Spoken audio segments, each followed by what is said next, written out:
Najashi, a Swedish journalist who wrote an article claiming Israel has been harvesting the organs of Palestinians, says he's only helping to voice concerns. Donald Bostrom's work has sparked a diplomatic spat between Sweden and Israel. Paula Slier meets a family who thinks their child was a victim. For years, this family kept their horror a secret. But this week, they made headlines with claims that shocked the world. In 1992, Shahid Bilal was a 19-year-old Palestinian teenager. And like many his age, he spent his days throwing stones at soldiers. The last time he was seen alive, he was being carried into an Israeli army helicopter. He was returned to his family a few hours later in a coffin. There is a photo showing a bullet hole going right through his heart. There were plastic bags full of blood in the helicopter for some unknown reason, as well as bandages and other medical supplies. He was taken away to Israel, and an hour later, the local authorities were asked to find cement and dig a grave. Shahid's family says the Israelis wanted him buried without any witnesses or publicity.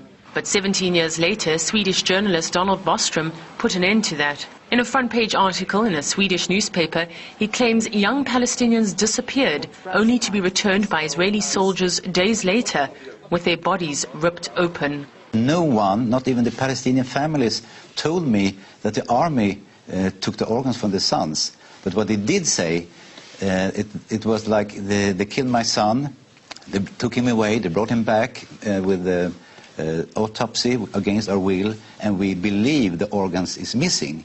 Israeli Prime Minister Benjamin Netanyahu has called on the Swedish government to condemn the article, which it has so far refused to do. The Swedish Foreign Ministry says it supports freedom of press, but acknowledges hate crimes such as incitement to anti-Semitism are against the law.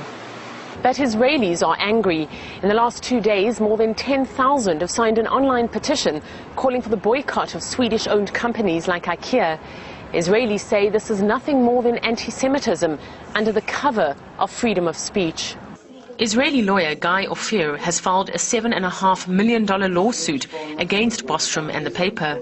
He says the allegations are anti-Semitic and nothing short of a racist blood libel against Jews and Israeli soldiers. It's complete slander, it's without any proof, and it's medically impossible what they are implying in that article. Just think about it. It's impossible to shoot somebody and transfer him 200 kilometers and then take his organs out and send it 7,000 kilometers to another country.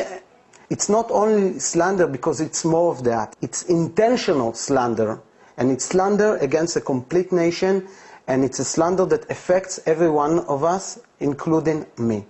Russell Harris has taken the fight to cyberspace. He accuses the journalist not only of anti-Semitism, but of plagiarism.